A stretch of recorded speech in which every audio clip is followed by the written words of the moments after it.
going to get started. My name is Miranda Stiers, and let me record. We are? Okay. So Miranda Stiers, my pronouns are they, them, theirs, and the prevention program specialist. I cannot speak this morning with the California Partnership. I'm joined by my team, Alejandra and Jessica. Do you guys want to introduce?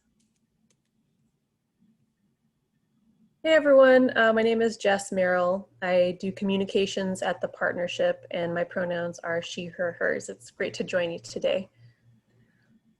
Buenos dias, everyone. I'm Alejandra Aguilar, gender pronouns she, her, hers, leading the statewide prevention program at the partnership. It's great to see you all today and be with you.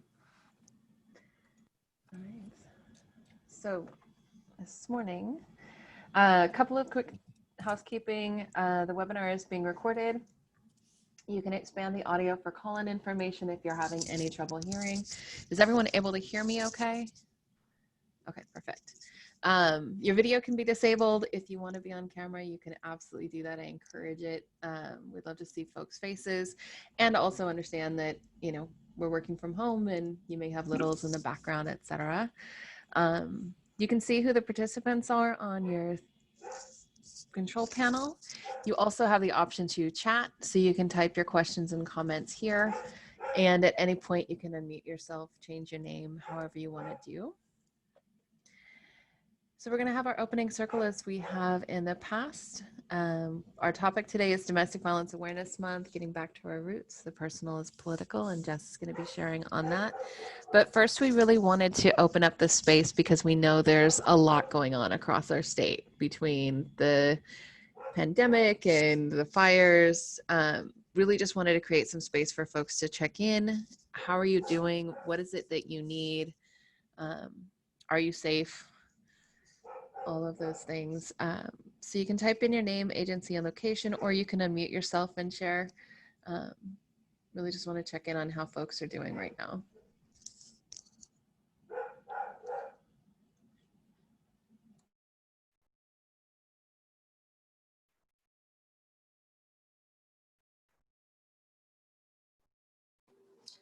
It feels like everything was already so difficult and now like we can't go outside or open windows or leave the house and it's so hot and it's really hard to focus on work. And like luckily I work in a workplace where they're very like my manager's taking a mental health day to day. Like everyone is just like, it's okay, take your time. But it's tough trying to like feel like you still need to be working when all you want to do is like lay on the ground under a fan and just turn your brain off.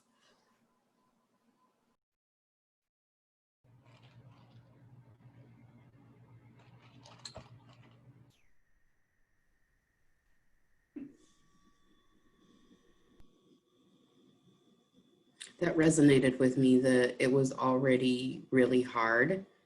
I'm in Sacramento. We're seeing the ashes rain, and I'm still new to Sacramento relatively. So this whole fire season thing scares the crap out of me. And I'm concerned for my loved ones, friends who are living in the middle of it or have family who live in the middle of it. And yeah, it's terrifying.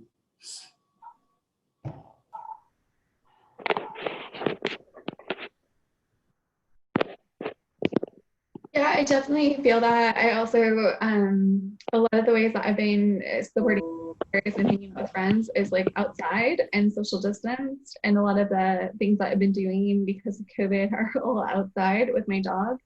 And I can't do that because of all the smoke and the fires. And it also makes me feel like super self-centered to even say that because people are leasing their homes and like so many, you know, ecosystems and nature and everything in homes for endangered species and all these things are being destroyed. So it feels really, I just kind of wrestle with both of those things and also just kind of missing my family and my dad who I can really only see outside because of COVID.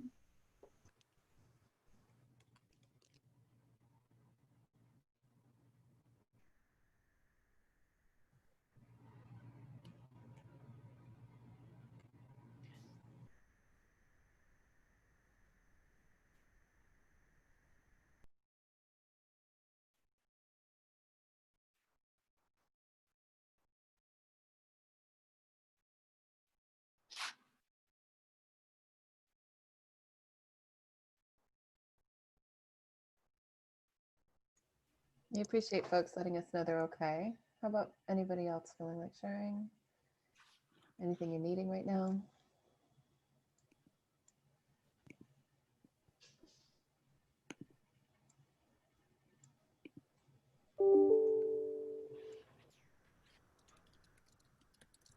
Hi everyone, this is Ana Maria. Ana Maria Mahiri from Building Futures. I'm the communications director, and I was watching a YouTube this morning about resiliency, and it was like really helpful. Like I needed to see that. But just like good tips to kind of keep the, as a mom with 2 little kids, and and all of the responsibilities that we have as leaders in our community, it was really hard to see what we're dealing with, and also just reminding myself of all of the blessings and all of the good things that we have, and that this is going to pass, and that it is so important, how we put our mind, where we put our consciousness, and just like standing strong, and positivity and prayer and the strength from all of our ancestors and all of the people that we serve. So just really beautiful to hear everybody's words, and just really, this was really helpful for me last year when we did this DBAM kind of get together. So thank you all. You're welcome. Thank you so much for sharing all of that.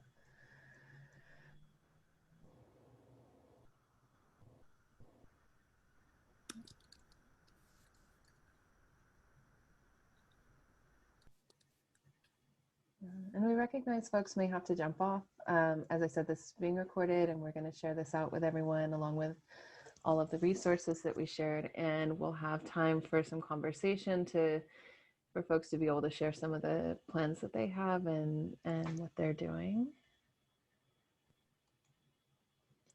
All right. Oh.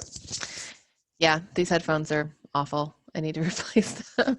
I was just saying that thank you so much, everyone, for sharing. I know it's having to be in a lot of vulnerability, and I super appreciate I'm hearing from some folks that it's helpful to be able to connect with prevention folks in safe spaces like this. We recognize that folks may have to jump off for a variety of reasons. This is being recorded. We will share it out afterwards. Hear from you on what your are. I'm going to go ahead and turn it over to Jess. Thank you. I'll stop sharing my screen now. Okay. Hi, everyone. I'm going to share my screen. So just give me 1 second.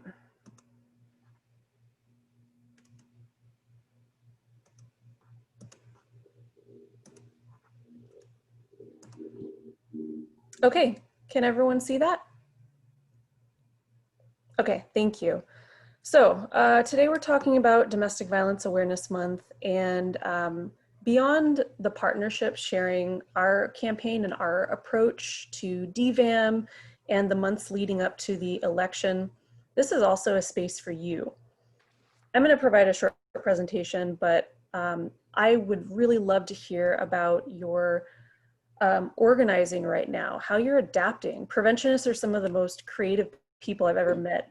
And so I really want to learn how you are dealing with the pandemic, really, and all of the physical distancing, continuing to work with youth and lift up their voices in the midst of what we're going through right now. So after this, even during the presentation, if you can think about what you're currently doing or what you're currently planning, I would love to hear from you.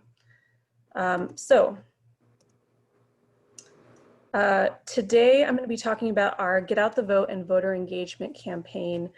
I am very excited to discuss this, especially proud to be among you preventionists, because I truly believe that voting with our values is violence prevention.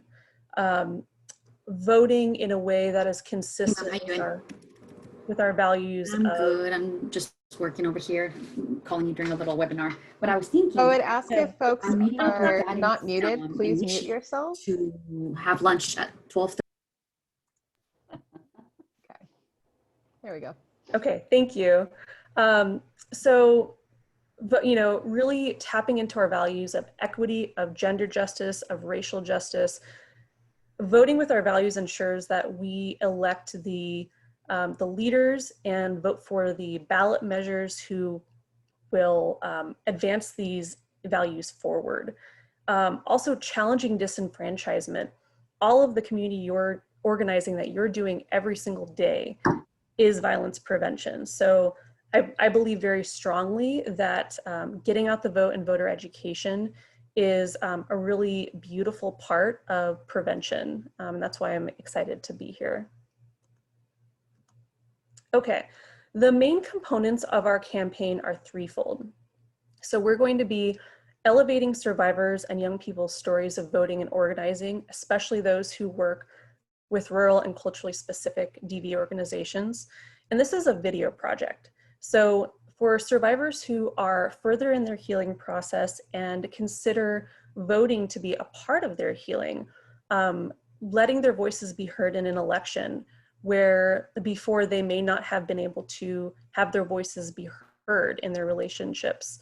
That's really important for me to lift up. And we've received 2 really powerful videos from El Comité de Mujeres Fuertes, from Next Door Solutions that I'm looking forward to sharing later on in the presentation. And then youth voices are also a big part of our campaign. And we're currently doing outreach for both youth and survivors. For youth, the videos are focusing on how voting helps to create social change and why it's important, why they feel that their voices are so important to this election. And if they can't vote yet, if they're 16 or 17, how it feels to have the chance to pre-register and what they're planning, how they're planning on voting with their values when they are 18. So if you know of, if there are any youth that you work with who might be interested in recording a 2-minute video on this, please let me know. We're offering $30 for the video project because we know it takes time, it takes courage, it takes expertise. So just let me know, you can send me an email. The second part is educating Californians on the issues that are relevant to our movement. And we have 5 issues that we're highlighting. I'll go deeper into those once we visit our campaign page. And then importantly, especially during the month of August, we're promoting voter registration, especially through the Safe at Home program.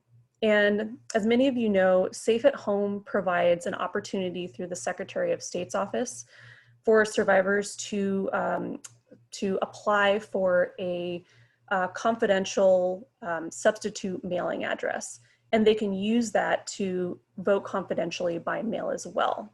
And I will be going through some of the specific things that I heard directly from the Safe at Home representatives with you.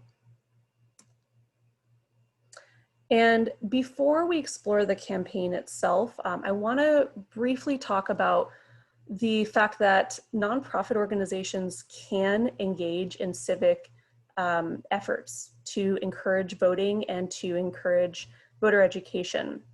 So voter education means, for nonprofits anyway, educating voters in a non-partisan way about candidates and issues. You can do this through candidate forums or voter guides. I also want to make it clear that in 2016, we began this campaign for DVAM and in the months leading up to the election. And we actually tried out a gubernatorial questionnaire. Because we are a 501c3, I've heard from several of my colleagues with experience in this area, and we cannot endorse a candidate.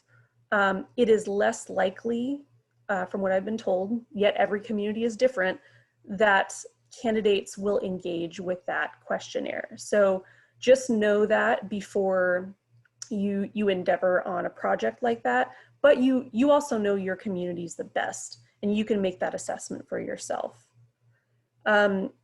If you do receive information from candidates, you can have that inform a voter guide as well, where you distribute this to the people in your community. voter engagement. There are a couple ways that you can do this. You can register, you can get out the vote, and you can also register voters. And so when you do this, you just want to make sure that there is no reference to a particular party or candidate.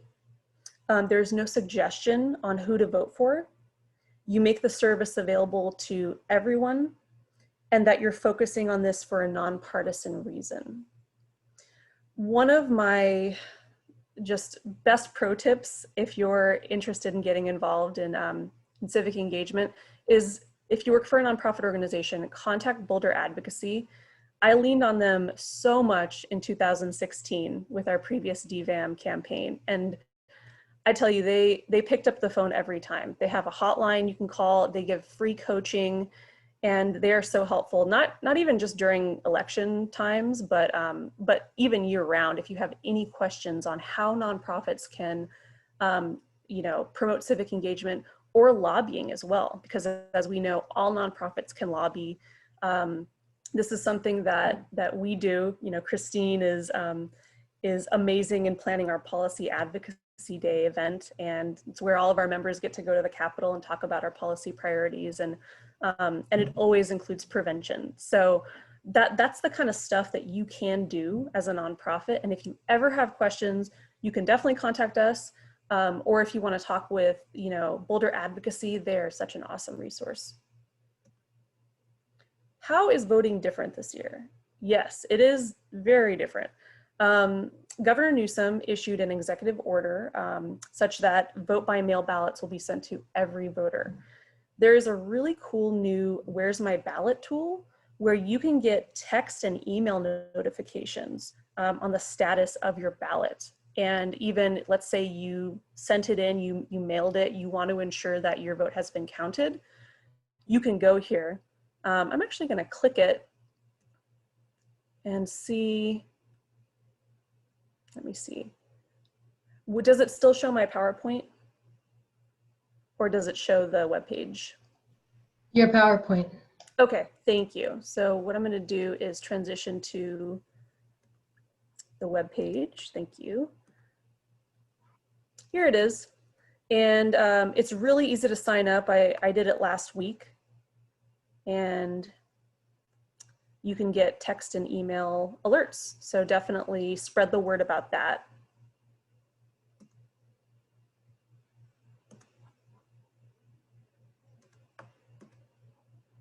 Okay, in-person voting is still being offered now with PPE and physical distancing. That is a major concern of the Secretary of State's office. I was in on a webinar last week with Cal Nonprofits and heard directly from Secretary of State Alex Padilla. And he was saying that, this may not be at the top of your mind, but if you are interested, nonprofits can be polling places and also receive compensation for it, plus all the PPE that you would need. So if that's of interest to you, you can email democracyatwork@sos.ca.gov. He also provided some reassurance. Right now, there's so much anxiety around USPS, which is an essential constitutionally mandated service that allows all of us to send mail and receive it affordably. And it's particularly important for survivors. He mentioned that in the March primary, 70% of the ballots cast were by mail. So California does a lot of voting by mail. California also provides alternatives. So even if you receive your ballot by mail, I believe there are about 5 vote centers throughout the state. So you can check to see if there's one near you, and they open early. So it's a place where you can drop off your ballot as early as October. There are also ballot drop boxes throughout the state as well. And on the Secretary of State's website, you can see where those are. Okay, November 3rd is the general election. It's the big day. So I want to go over 2 quick tips before we go to our campaign webpage. Ask your county registrar to speak with your organization. If you're interested in doing some civic engagement efforts, then they are such a great resource. During the Cal Nonprofits webinar that I was on, the Placer County Registrar was speaking, and he was saying that he is so excited whenever a nonprofit reaches out. They are happy to do presentations, to assist you with get out the vote efforts, to provide you with materials, whatever you need. So all you would need to do for that is search for the elections office and the county name. You can Google it and find it that way. And then also, importantly, 1 in every 14 California jobs are in a nonprofit organization. So as preventionists, as people who work for DV organizations, for survivors and social justice organizations throughout the state who work for nonprofits, we are a really powerful group of voters. And so please make sure that you're registered to vote at your current address. Okay, so now I'm going to click on our campaign page and go there. Oh, my mistake, hold on. Here we go. Okay, can you see the webpage? Okay, thank you. So this is our page. It's cpedv.org/vote. And it's basically your hub for everything about our campaign. We have a short description. I'm gonna go through all of the voter registration components on our page, or some of the kind of high level noteworthy pieces. Safe at Home, as I mentioned before, allows survivors to register for a substitute mailing address to send and receive mail confidentially. And survivors can vote by mail through Safe at Home confidentially as well. I spoke directly with the Safe at Home representatives, and they let me know that it's important for survivors to, if they can, apply for the Safe at Home program by August 31st to allow for ample time for processing of their application. That, they said, is kind of a safe date to ensure that they can register to vote by the deadline of October 19th. Now, we have some shareable images to help get the word out about that. And many of your organizations are Safe at Home enrolling agencies, which is awesome. So I really appreciate the Secretary of State's approach to this that allows survivors to connect directly with DV organizations, to safety plan potentially, to get support, and to apply for Safe at Home at the same time. So this is a good outreach tool, really. We have some images here that talk about August 31st as a good time to apply, and then also in Spanish. So be sure to visit our media library down here, and you can find those, download them, and share them. So going back up here, I talked a little bit about enrolling agencies. Young people who are 16 or 17 years old can pre-register to vote right now online. So here's the link. And let me see. So they can click here to pre-register. And you know, this is just a great opportunity to spread the word among the youth that you work with, that even if they can't register to, or even if they can't vote in this particular election, there's so much momentum and excitement around having a voice now or in the future. So definitely spread the word about this. I'm not seeing a lot of organizations or even the Secretary of State's office like publicizing this quite a bit. So as people who work directly with youth, this is a great opportunity to let them know. And of course, Californians who are 18 or older can register to vote here. We provide voting locations. Also want to note that sometimes the ballot options we have in front of us are so limiting that they really don't speak to our lived experiences. And I especially understand that among survivors. So if folks need support, we've provided a link to our searchable map of domestic violence organizations, and they can click that and find the one closest to them. This tool is amazing. I love it. It's called Voter's Edge, and it's created by the League of Women Voters in California. They're a nonpartisan, nonprofit organization that encourages civic engagement. And all you have to do is enter your address and zip code, and it'll take you to your ballot with nonpartisan information about the candidates that are running, about measures to consider, and also I believe they provide supporters of the measures, so you can see kind of who aligns with your values, really. It's a widget, as I mentioned, so you can copy and paste code and put this into your website, and I'll make sure that code is available to you with instructions as well. And then this is our Learn About the Issues section. We have several different sections, including sexual and domestic violence prevention.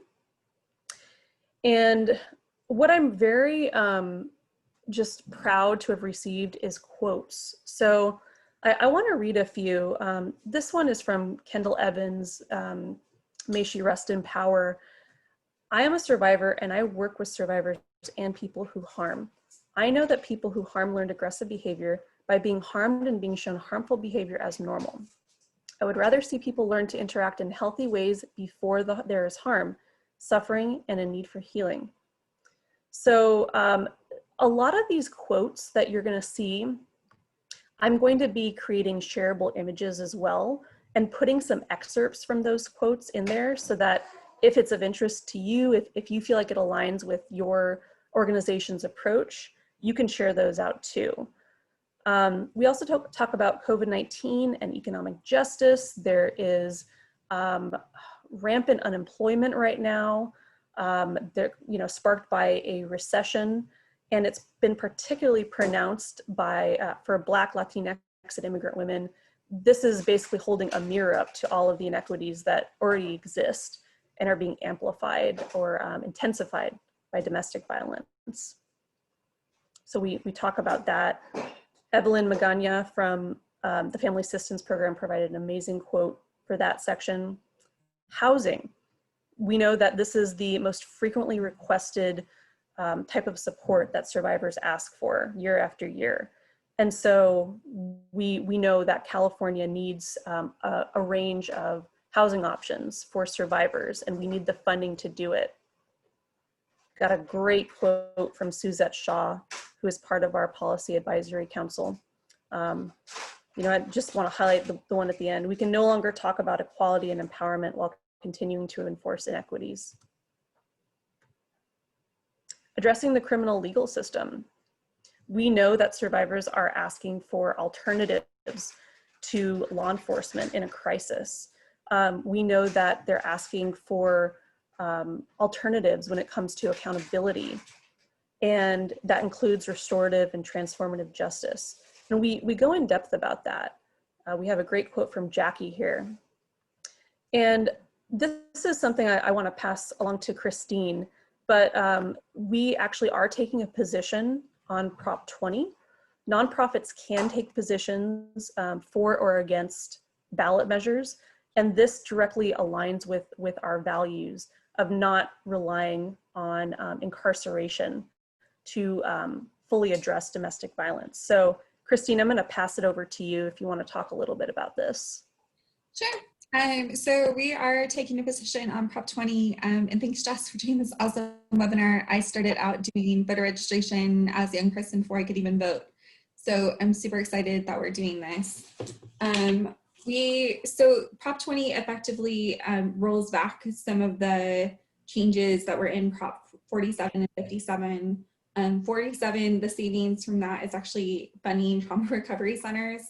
So it does impose some restrictions on parole for nonviolent offenders who have completed their full term for their primary offense. It also expands the list of offenses that disqualify for an inmate from the parole program. It really does increase criminalization. The partnership has really worked intentionally on supporting approaches that provide safety and accountability without relying on incarceration. So we know that there are a lot of disproportionate impacts on communities of color when we incarcerate. This proposition really does roll back a lot of those things by expanding the offenses. Specific to DV, it would require DNA collection from individuals convicted of DV, and also increase incarceration related costs. So I know in the prevention space, we've talked about additional money for prevention. One of the ways that we get that is by not spending additional money on building prisons and by further incarcerating and further developing that system. So we are against it. A lot of the messaging that's pro Prop 20 is being used with DV survivor, or like with DV as their logo. It's actually a person with a bruise as their primary logo. So you may get questions about it from the people that you work with, or I've gotten questions from my friends because they're really messaging it as DV survivors want this to increase criminalization. The partnership, we had a staff conversation, and I talked to the Policy Advisory Council. I think everyone I've talked to understands that increasing criminalization and increasing impact on communities of color is not a good idea. And that building additional prison systems is not supportive of that. What we need is, rehabilitative services. We need to address the people, we need to address other services that we know work in our communities. So yeah, I have a lot to say, but I will stop now. Thank you. Christine, thank you so much for that analysis. And if folks have any questions, you can feel free to contact Christine, contact our policy team. They are wonderful. They break down the bills and the numerous policy positions that we take for me all the time. So they explain things very clearly and are always there for support. Supporting communities of color. We know that specifically the COVID relief bills have left out communities of color. And it's important that that domestic violence organizations that are culturally specific receive funding. And so we also know that immigrant survivors of domestic violence, face multiple barriers, including enhanced presence by ICE. And basically at this moment, California is in the process of implementing the direct assistance. I think it's really, California is unique. I don't know of any other area that provides that kind of assistance, but it's not enough. And the federal government, this is really in the absence of the federal government being inclusive of immigrants. So we make it clear here that immigrants and communities of color need to be included in COVID relief efforts. And we got an awesome quote from Nat Wadman from the Center for the Pacific Asian Family, talking about the impacts on API communities. So definitely read that, and you can expect some quote images to share as well. Natural disasters, I don't have to explain it to you because we're all living it. My own family had to evacuate recently, and luckily they're able to go back to their home and they're safe. But this is something that we know impacts survivors. It impacts our ability to organize and to work with youth. It impacts youth well-being. This is re-traumatizing in so many ways. There's displacement.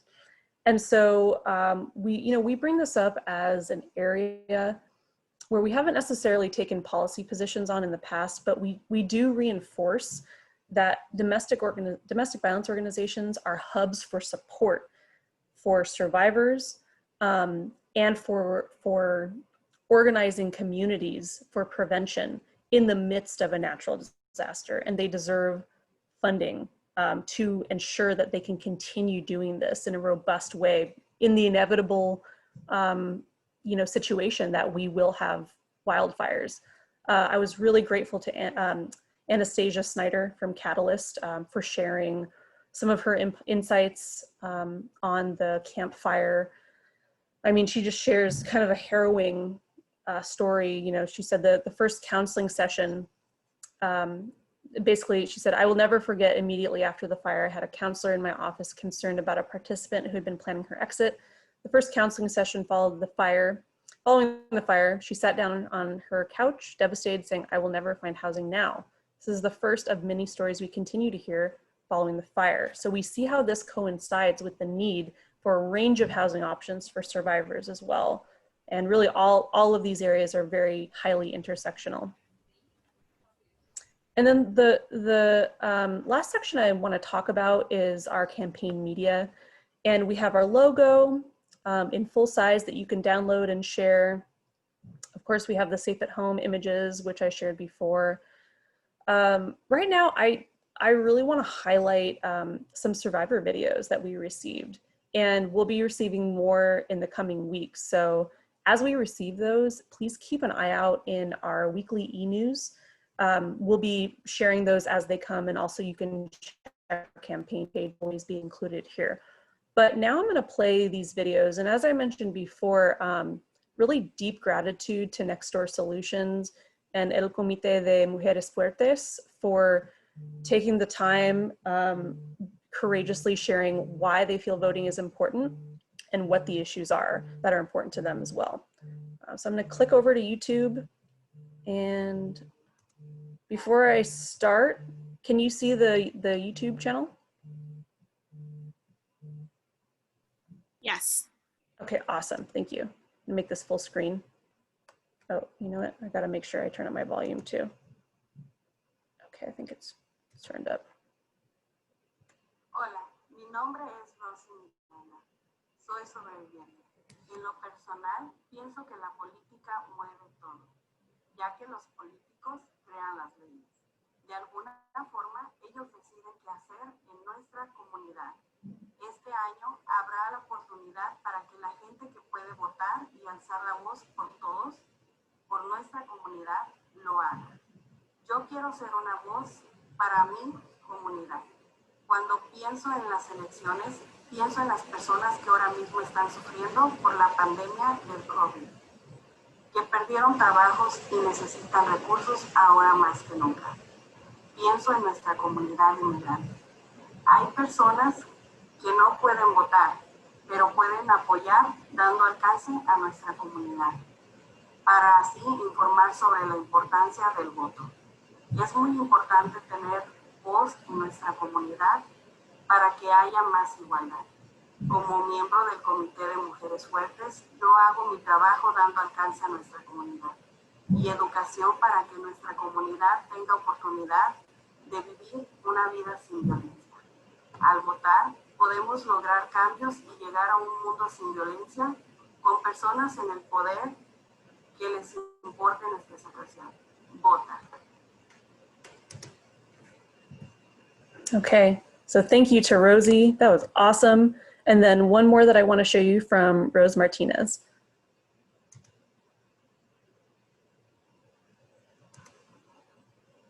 Hi, my name is Rose Martinez. I'm a domestic violence survivor. I felt like for years that I did not have a voice. When I left that relationship, I regained my voice.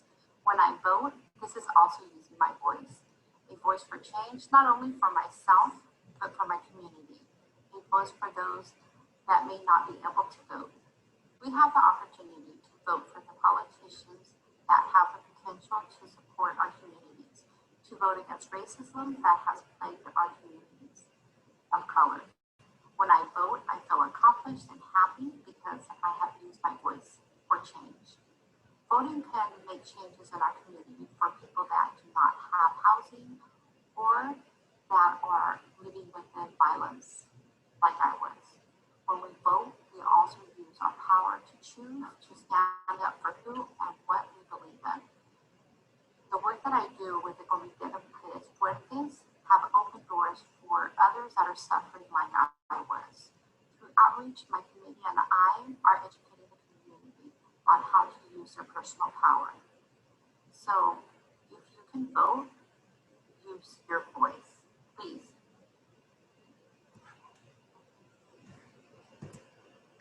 Okay.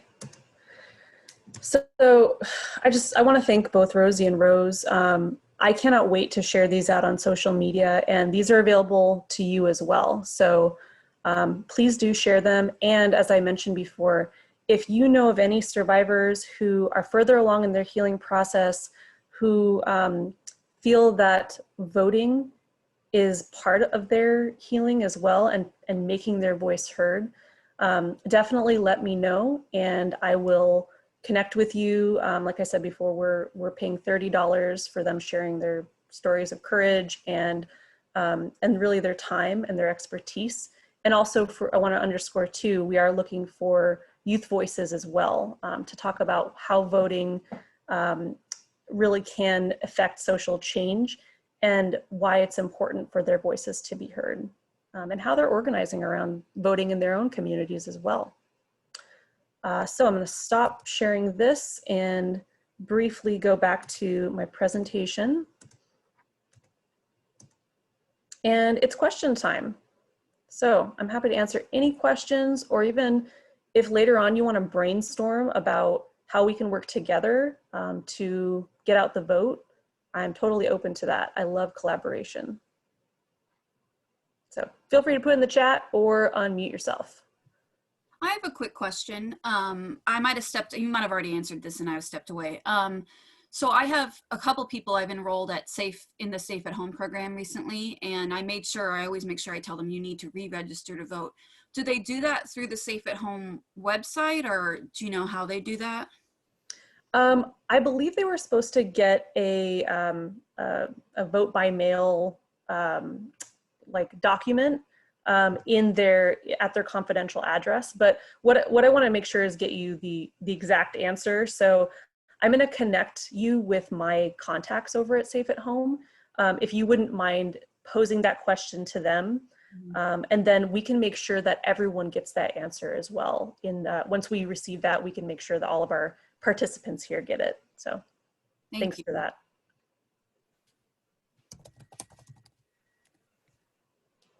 What other questions are there? I put it in the chat, but I just think it would be great to hear from folks on how might you implement the components from this campaign into your prevention efforts. For me, it's always helpful if we think out loud, and hearing ideas from others, finding ways to connect and work also with our implementation. What's the other side of prevention? Intervention. The folks who work directly with survivors. Intervention. It's intervention. Education. Work directly with interventionists. Sorry. Other advocates, like how can we use this? I'm so excited. I know. I'm so sorry. I need more coffee. I think maybe piggybacking on that, just to ask a question. For me, it was super helpful last year. I was on a webinar with you all around this time, and I got to hear from other people in different cities about how they were doing the Domestic Violence Awareness Month stuff. And so you all might have mentioned this also, but how to do all of this under shelter in place? Is it just virtual, basically, you know? Yeah, I'd love to hear from other folks. Our campaign is virtual, but we also connect with all of our members, with you, in the ways that you are organizing at this moment. And so, but yeah, I think if folks don't have any more specific questions about this campaign, I'd love to move into the conversation among everyone about what you're planning for DVAM. And yeah. So Miranda, should I stop sharing my screen, and do you want to move back to the main presentation? You can absolutely stop sharing your screen and we can just all see each other. And I think that's fine. Thank you. I'd love to say I have exciting slides. I don't. So what is it that folks are doing? How is that going to look this year as you're having to navigate doing your awareness in a virtual space?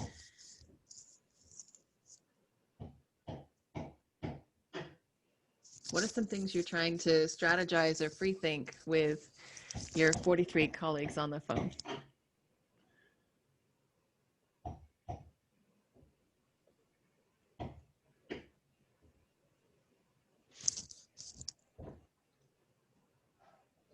Hi, my name is Laura, and I was super excited to hear that they were going to show the videos of El Comité de Mujeres Fuertes. I worked with them at Nextdoor and oversee some of the work that they do. And I feel very excited for them because some of the work that we're planning for October and just for the rest of the years, how do we do, they've been doing outreach since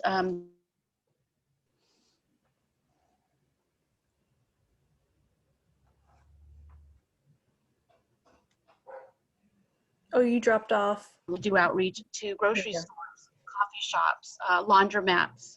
They've posted things on buses. Coffee shops have been really good about having us post on their bulletin boards, but they've really worked as a team in finding places where maybe it's like senaduría, so places where people are making food in the community and people are coming together and going there and posting some of the information. And I'm hoping that we can add this component of the voting piece. I really like the little handouts, especially the Spanish ones, where we can include it with the COVID outreach that they're doing, the DV stuff, and then the voting stuff, and how the three are connected and how the three are so intersectional and so important to kind of address when we're doing IPV work in the community. So that's a little bit about what we're planning. And then also our DV training will be, of course, virtual, and how to involve them in doing some of the presentations for community because they're out there on the front lines.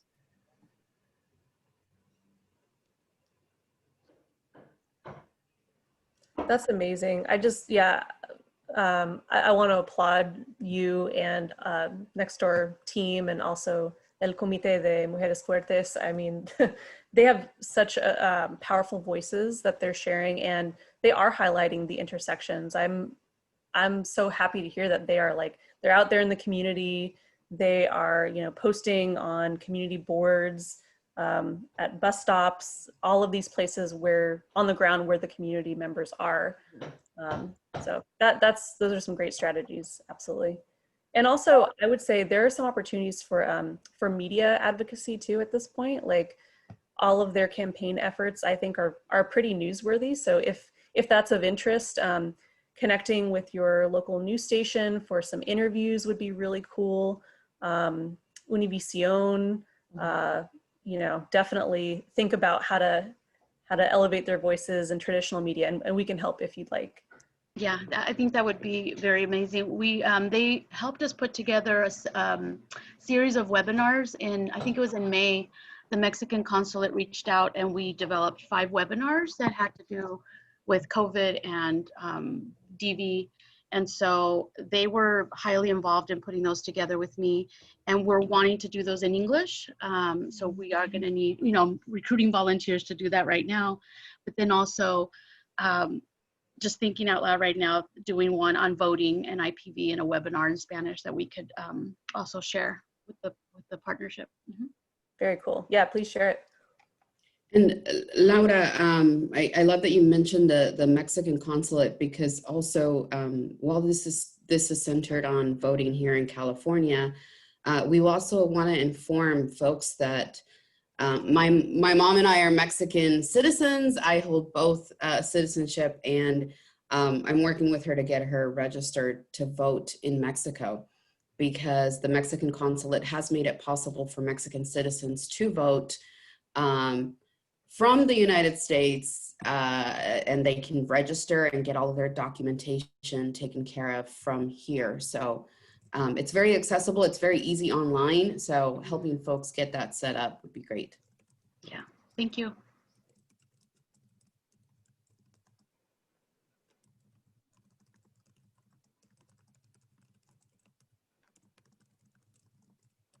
For other folks, I know several of you are doing or engaged in social marketing campaigns that, you know, are focused on engaging people in your communities, and there's a lot here for folks to get engaged on. I posted it in the chat, but I would love to hear from folks on, right? It's not always easy to see these connections on intersectionality. We spoke about this a couple of months ago. How might we help folks understand the connection between civic engagement and violence prevention? And how can we bring that into our our efforts. And we tend to see, I know that I live like month to month, you know, day by day, and DVAM is in October, and we need to get people registered now. So how might you bring this into your work?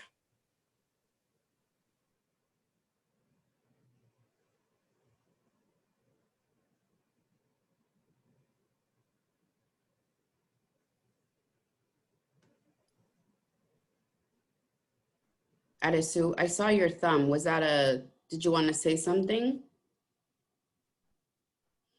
I was just gonna say, this is Arthi from Rise. I liked what Jessica said earlier about, and someone put this in the chat, how framing it as if you haven't had your voice heard before, like this is one of like a good way to do it.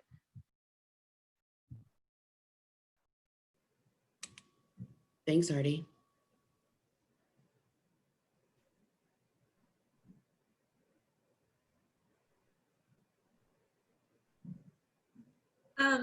Alejandra, it's Pam from Center for Nonviolent Community in Sonora. Hi.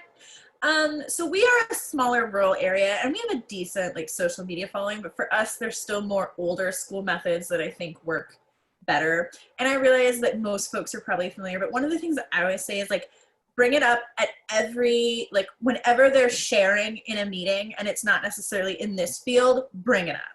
Bring up like, oh, it's, you know, Domestic Violence Awareness Month is coming up and we are really pushing like, you know, getting voter registration up and voter engagement for youth in our community, and bring it up, put it in your email signature. So like, you're just like benignly like putting it out there all day, every day. And I realize some people may not see it, but it's a way that you can like do the work repeatedly and just very like, not to say simply, like this work is hard work, but they're really like lower key, like simpler ways. Like I just say, bring it up at every meeting you go to, email signatures, because we don't have the hugest social media reach, and we are actually way more likely to like talk to more people in Zoom meetings in a couple, like between now and October and the voter registration deadline, than we might reach via social media. And the other thing is, again, I completely hold respectful advocacy work, but one of the things that could be part of direct service plans with clients is asking, hey, are you registered to vote? This is something that as a survivor really applies to you. There's a ton of measures, and just making sure that you are ticking that box with every client you work with. I love it. With every client you work with. I love that. And I think a couple of you have in the organizations across of the DV orgs. I was thinking of one preventionist in particular who was sharing this week that she is involved in the pantry or the delivery of food to survivors in the community. And how might we also include some information there on, are you registered to vote? Here's how you can register. Let us know how we might support you, and have information set up at our site to help people register to vote. I love it. Thank you.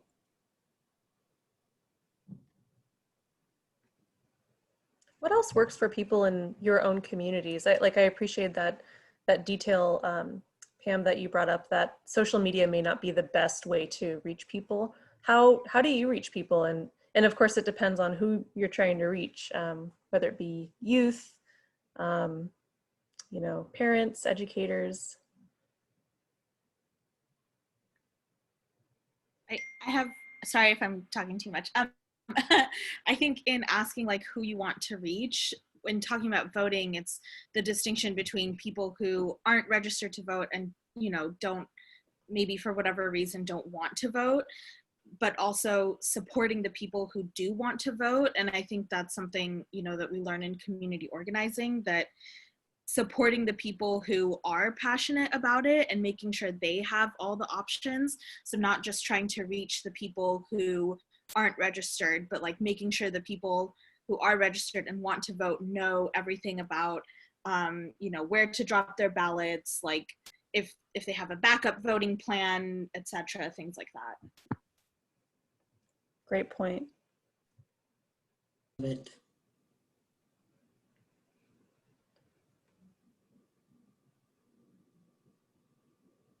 And can I just share about the make space, take space, Artie? Because I love that you said that. And I there's times when I'm sitting here like, shut up, Alejandra, you've already been talking a lot. And if like you have all these ideas about things that we can do, and this is an area that I might not like share because it's going to get my ideas going and will help me. So take the space. If you have ideas that you want to share, that's what this space is about. Take it. Thanks, Alejandra.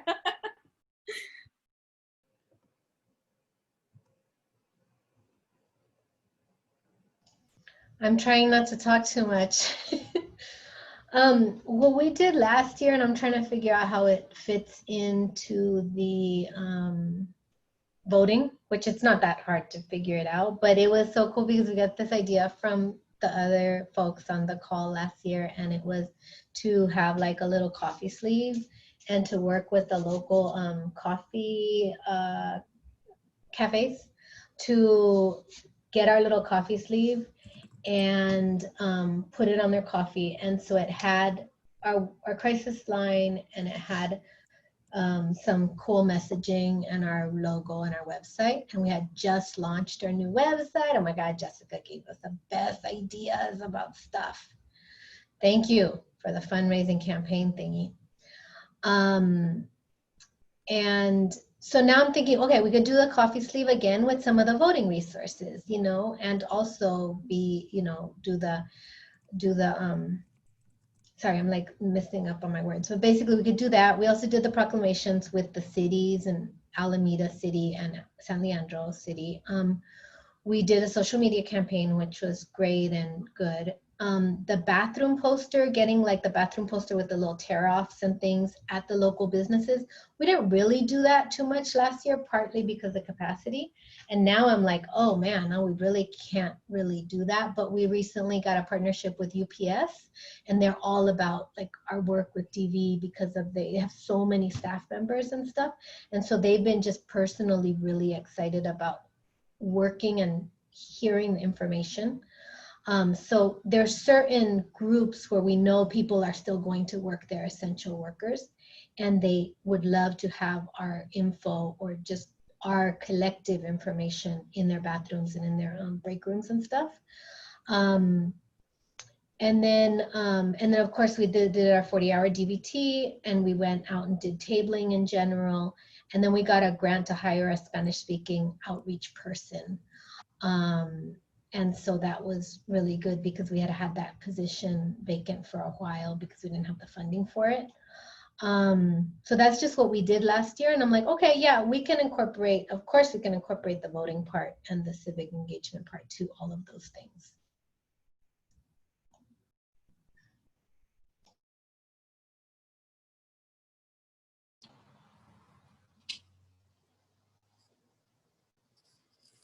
Good morning, everyone. Tim Ruiz here from Stronghearted Native Women's Coalition.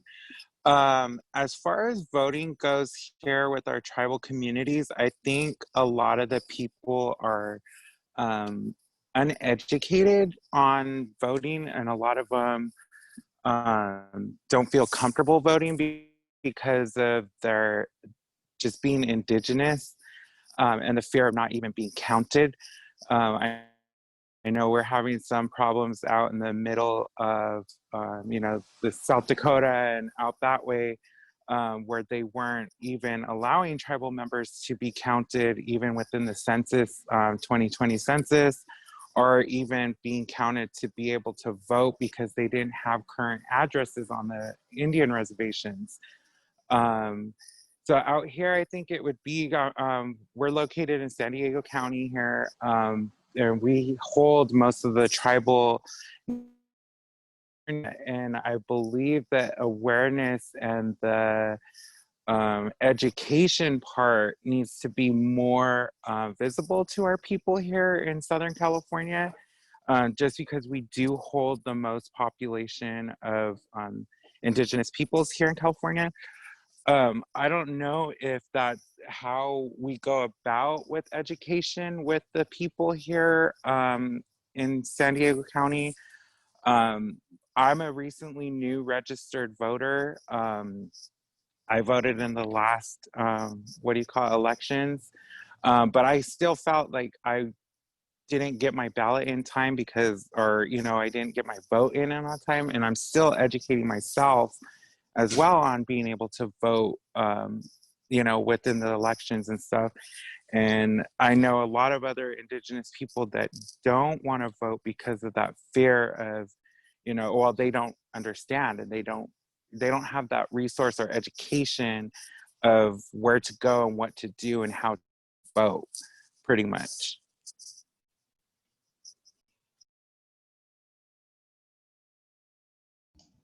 That's so powerful. Thank you so much for sharing.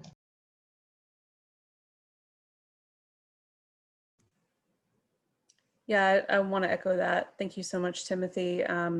Yeah, I think this is where everyone in our webinar really shines today, is you know your communities the best. You know what their concerns are around voting. You know about some of the issues that might be most important. So if you're planning to incorporate any voter education elements in your campaign, you can think about, or even hold, you know, some discussions with some of your some of the people you work with, that you organize with, and see what issues are important to them to bring up, and that can be part of the voter education.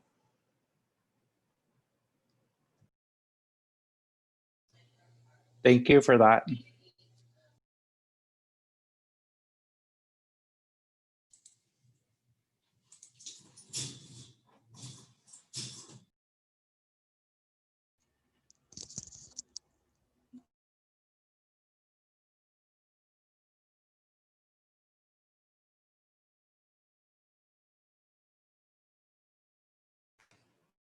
Curious, how are folks planning on engaging youth this time around in your campaigns, whether it be around voting or other types of campaign approaches?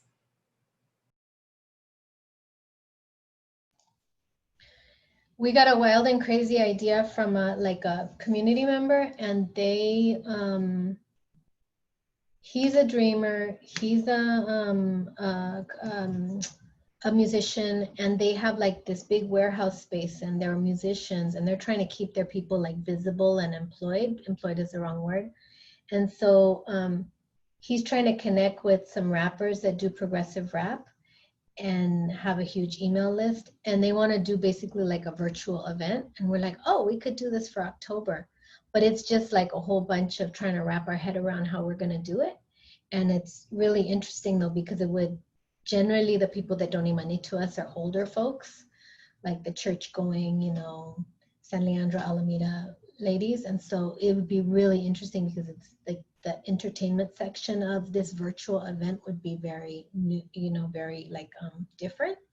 And then another idea that somebody else had was, if you guys know on the Instagrams how they have the DJs and they do like a dance party and stuff. And somebody was like, oh, maybe you can get your favorite DJ to do a dance party night, but then you would have them do it for your organization or for DVAM in general. And I was like, oh, you know, this whole virtual shelter in place for me is like blowing my mind, because it's like a whole nother level of new stuff to think about.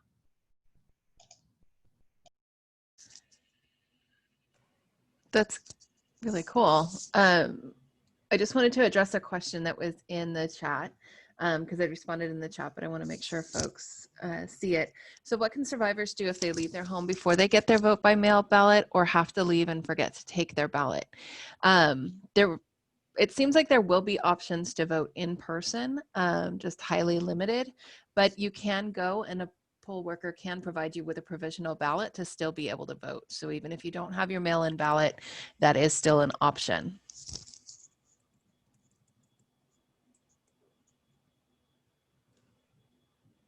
Hi, my name is Liz. I'm in Merced, and I asked that question. I think that the paper that we got from our county said that there will be no in-person voting, and that there's like a voting help center, but it doesn't sound like it's going to be a polling center. So I'm just trying to figure out, like, what do we actually do, you know, the week of elections, if people do not have their ballots, if people, you know, were not able to get their ballot to mail in, because there's going to be a drop-off center, I think, for a mail-in ballot, but I don't know where you can, if you're going to be able to get that. So I don't know if that's just advocacy on our part, or reaching out to the voting office and saying like, hey, we work with survivors. If there's something last minute, like what happens and what are we able to do? And then there's also things like if a person who's causing harm has had to leave the home, what happens to their ballot? Like, do survivors return their ballot somewhere? How does that get exchanged? I don't know. Yeah. And there's a lot going on, and it's very, I don't want to be like, we're not totally sure, but that's the reality right now, because some places are saying they are going to do in-person voting and polling, and other places are absolutely not, because we've seen that it's kind of a county, like here's the statewide order for the shelter in place, and then how it's being implemented from county to county is varying, because we know some counties have said we're not honoring that, like we're going to do our own thing. So let me look further into that. But I think that absolutely advocating with your local voting center to be able to, you know, how can we secure provisional ballots? What are the options for survivors to still have their voices heard, even if they are having to flee, or if, you know, they don't have their mail-in ballot, there still needs to be options for all eligible voters. So we will look further into that and make sure to send that as a follow-up for folks. Because again, it's going to vary county by county, and I know some counties are absolutely, we are not doing any in person. So we will follow up on that. And Liz, yeah, if you want to check specifically with your county registrar, I believe they should be the ones to really dive deeper into that question, and also see what resources they can provide to you to make outreach easier. I mean, if they're anything like the Placer County registrar that I was listening to during one of my previous webinars, he was just like so eager to work with nonprofits and to spread the word about the different ways people can vote and the situations that might prevent people from voting. And I think even the situation you brought up, they may not even be aware that that's happening. So even if you're able to provide them with a little bit of education, it might be able to strengthen their overall approach too. And then the other thing, this is less logistics, but I know, like, you know, in this election cycle, you're electing, right, with the presidential election, you have two people who have sexual assault allegations. So even though, like, obviously voting is super, super important, and as nonprofits, we're not saying who they should or should not vote for anyway. We're not making commentary on that because we can't. We're just talking about voting. So it's not like, it just is hard because in this election, it feels so not trauma informed to be like, hey, people, engage with this, when you're telling survivors to just, you know, I don't know if anyone has thought about that, or if anyone has thought of, you know, do you just not address that because we're not supposed to be talking about candidates anyway, or what? How could we maybe navigate that? That's a really good question. And I too have had those pain points that I've been grappling with as well in this election. I spoke with Boulder Advocacy about this and really asked them, like, what can we say and what can't we say? And they were very, very helpful. Basically, from what I gathered, we really can't bring up anything about candidates that reflects their character. And there are kind of, degrees of risks that you can take.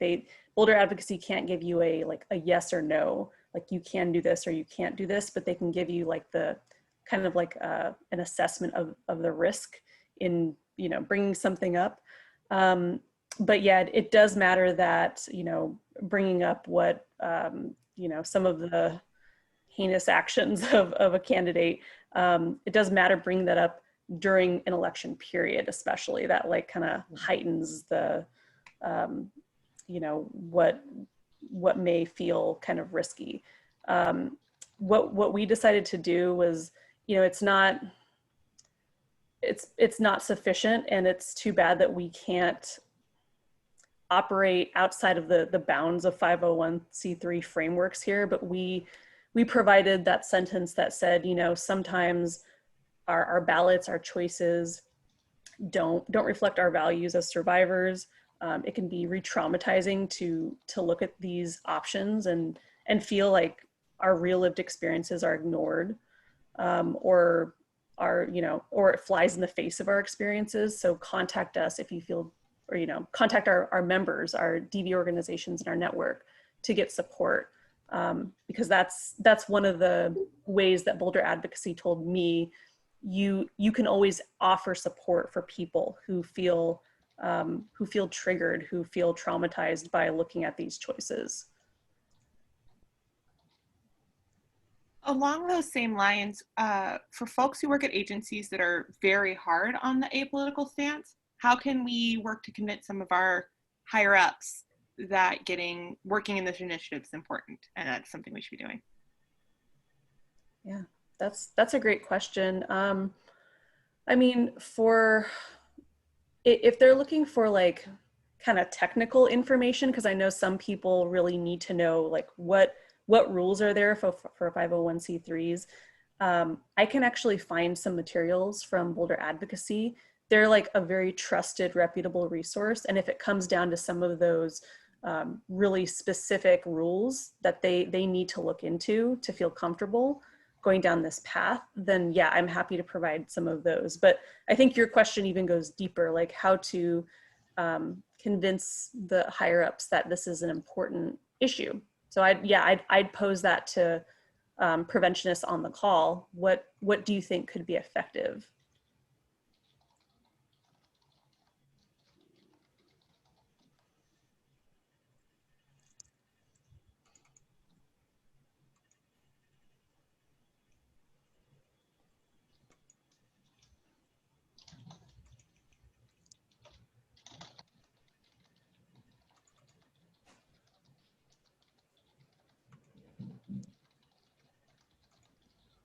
I would say like one element that I was really glad to connect this voter engagement campaign with was youth involvement. Really, that's like one of the core tenets of our work is to elevate youth voices, and I know that that's, you know, what a lot of preventionists do day in and day out.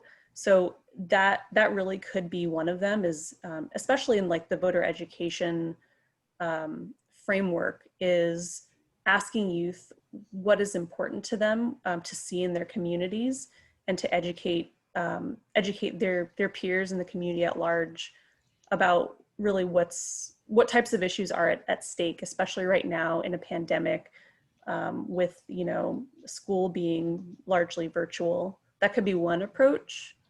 Do folks have other ideas? One thing I wanted to spotlight from an executive director in the Central Valley where I used to live and work, and it's a very conservative area, had talked about, yes, we've lost, she has really stepped into a space of owning this, you know, the personal is political, and how she and her agency are showing up for their community, showing up for Black Lives Matter, showing up for immigrant rights, showing up for the queer and trans community, and being very outward facing on that in their social media and in all of their work. And she had shared, yes, we have lost donors because of me. Yes, we have lost board members because of me. We've also gained donors because of how we've been showing up, and we've gained board members who want to work for social justice. And we've had partners calling us and saying, we've heard about what you're doing and we want to help fund you. Most importantly, we've gained community members from sectors we might have been afraid to be aligned with in the past, which increases our visibility as a safe resource in our community. One of the other things that she had shared was reminding folks of what happened after the 2016 election. The donations and subscriptions to Miss Magazine, Mother Jones, ACLU, et cetera, they all skyrocketed. And if you're in a county where the progressive choice is you and maybe a Planned Parenthood, who are your local pissed off progressive donors going to give to if you're hiding? You actually have less competition for those dollars than folks in more progressive areas do. But they have to know you're there to begin with. So that's one of the considerations of how are you living into your values, and considering what's in your mission statement, and sometimes we have those and we don't, like, we can recite them, but have you really sat down and read your mission statement? And is it talking about showing up for these communities? Is it talking about how critical it is to really engage in that social change? I hear so often when folks are talking about, I'm trying to work myself out of a job, and I have all kinds of thoughts about that statement that I'm not going to go into right now, but hit me up offline. I'll be happy to. It's really thinking about how are we working towards that mission? How are we really getting the word out in our communities? How are we doing that education? And how are we really working to change those social norms? And this is going to be a part of that process. So those are some of the things that I would consider. And I know that in times past, when I was the rabble rouser essentially in a local dual program, where they're like, of course we're inclusive, we have XYZ folks. It's like, no, we're not showing up for immigrant rights, we're not showing up for queer and trans folks, and we're not doing any of these. Like, we have political discussions in amongst ourselves, but we're not doing that outward facing, and here's why that's important. And especially for those survivors in marginalized communities, they are watching how you're engaging or not engaging. And that's going to be a huge factor for them as they're deciding where they're going to go.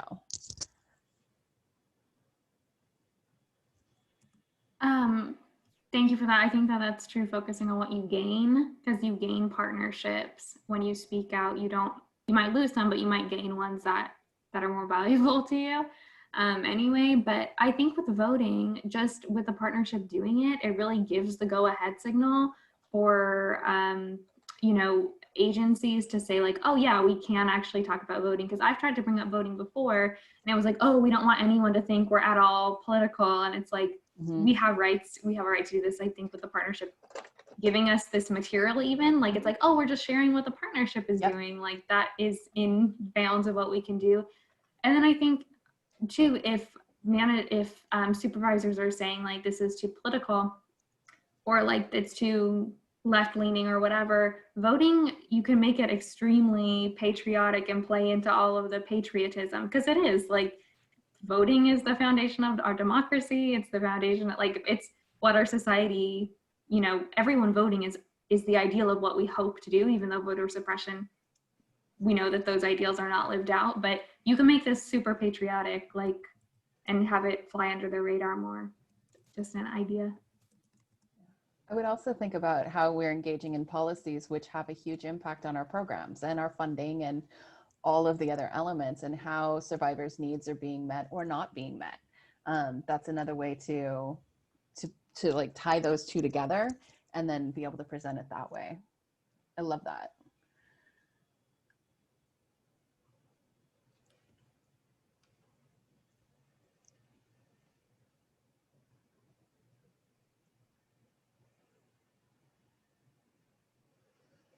And we received a question about making the chat available for folks, because I know that there's a lot of really great suggestions and questions. So we will be doing that to be able to put out for everyone in the follow-up.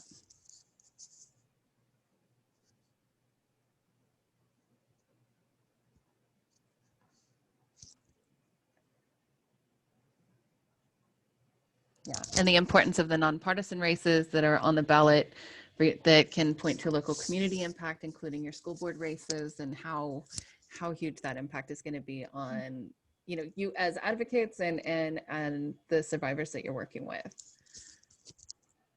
Good point about voting down ballot. That's where Voter's Edge comes in handy so much for me. I share it with all my friends and family during the elections, because it just tells me a lot that I didn't know about all of the mini candidates and the mini races, all of the ballot propositions. That's an easy thing you can like add to your website. That's like very, very nonpartisan. It's just like a green box.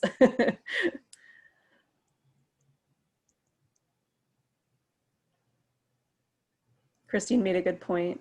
Yeah, there's several potentially nonpartisan races that are likely on your ballot. So you can point to local community impact, including school. Oh, I'm sorry, you already had brought that up, Miranda. But yeah, a lot of community impact.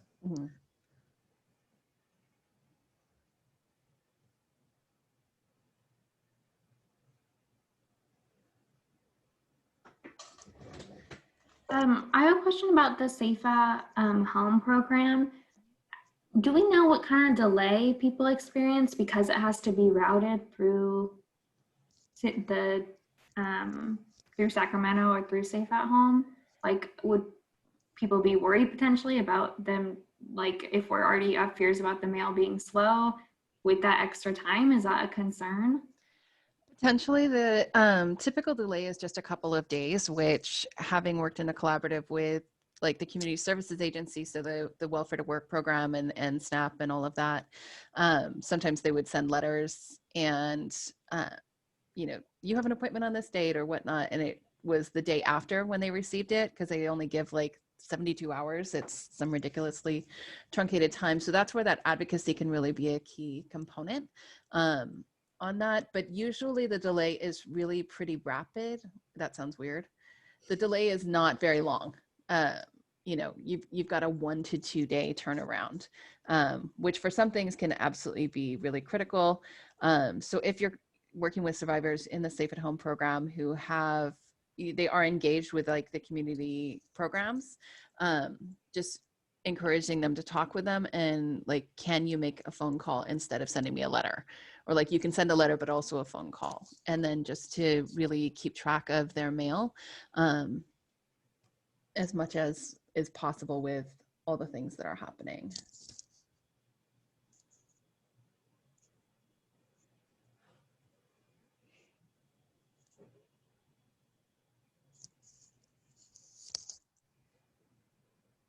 Miranda, I so appreciate all of your like on the ground experience with Safe at Home. Thanks for bringing all of that up. You're welcome.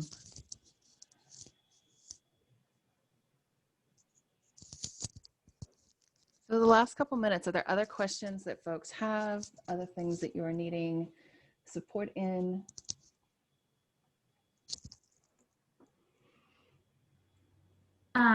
I got the time wrong for this meeting, so if you already covered this, we can just move on. But we have like a very low engagement on our Facebook pages, which is sad because we're putting a lot of time into it and just not seeing the return through views and likes and stuff. So has anyone had success in building up a good following where you are getting interaction and you feel like people are really seeing your material online?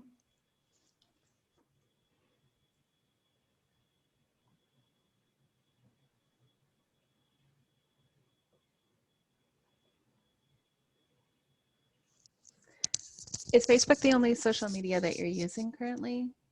We just started Instagram, but I actually don't even have an Instagram personally, so it's been rough to figure that out. But yeah, we have Facebook and Instagram now.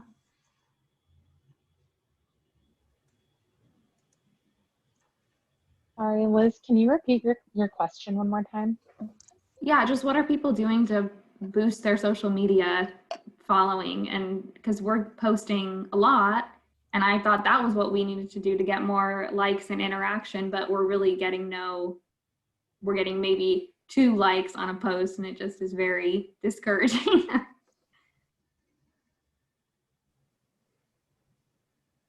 Our agency is really strategic about social media.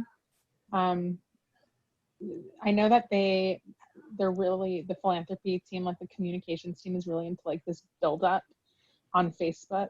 I've noticed that on Facebook, it's a lot more like donors and community members. And Instagram, I'm noticing that that's kind of more where we have like a special Instagram page, for example, that we're using for all of our school-based programming. So it's more of like the quote unquote youth.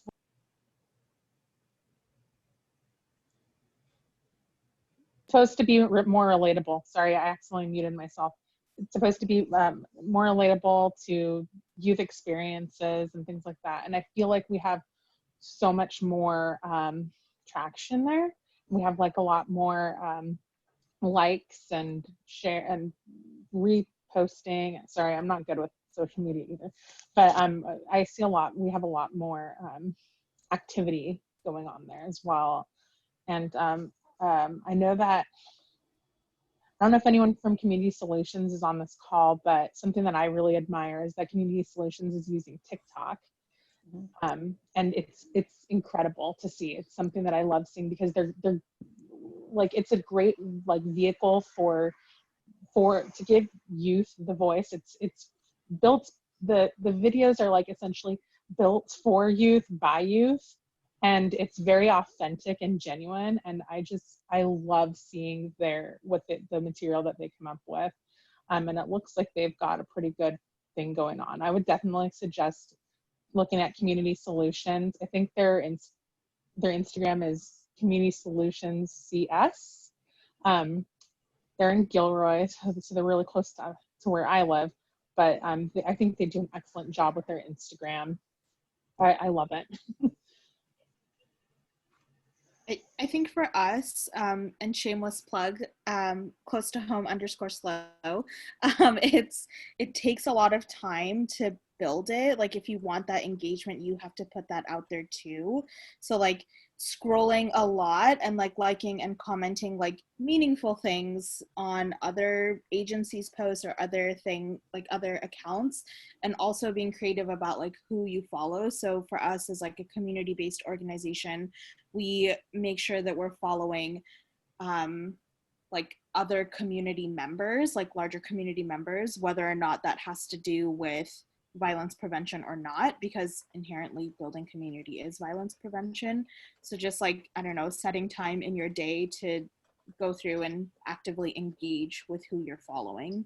And it does come from that. I'm also putting in House of Ruth Youth-led page. Our voice is your voice. So that's on their Instagram.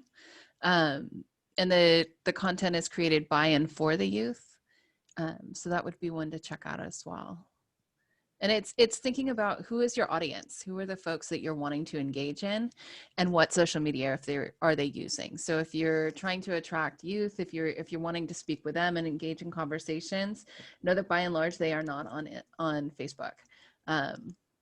Instagram is going to be more of an area, as well as TikTok if you can tap into that, if your organization is on board.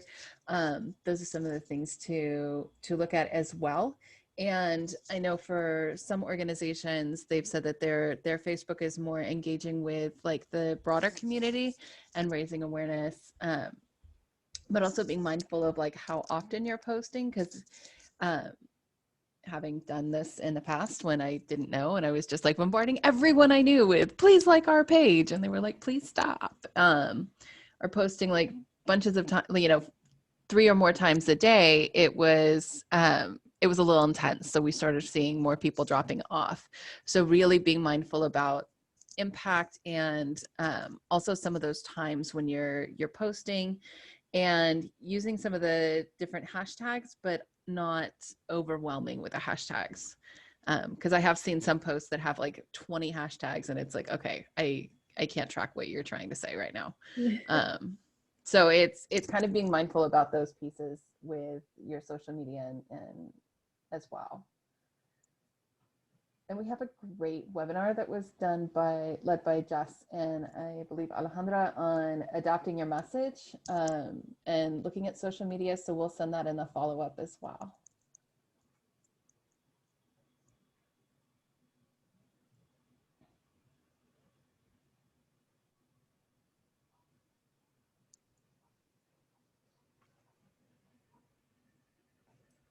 And thank you to so many folks for dropping their links. And like I said, I will share the chat out with everybody as a follow-up. So look for that in your inboxes by tomorrow.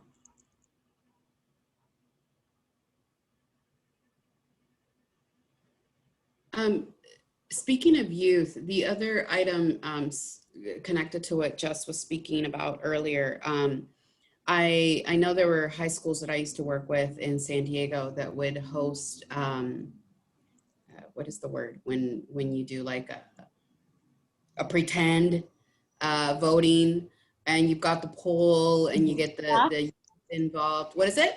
Mock. Thank you. My English is not coming to my head today. When you do like and they do mock trials and they do mock voting and all of that. So I remember the youth would get involved, and especially with local community measures. and you start getting them to understand, recognize the importance of voting and talking to their parents, making sure that their parents are registered to vote. So there's another way to get your youth involved in that. And if folks are doing that, please let us know. I would love to hear how that is going. Gracias, Artie, for helping me with my English today.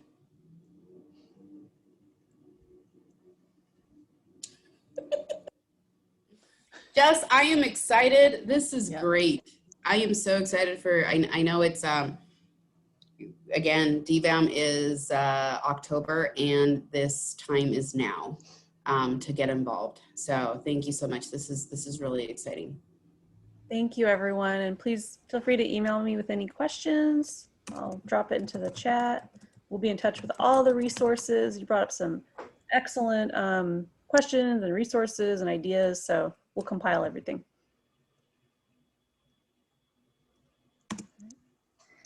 Thank you, everyone. And we'll have the recording and all of that up very soon. I'm going to go ahead and stop recording.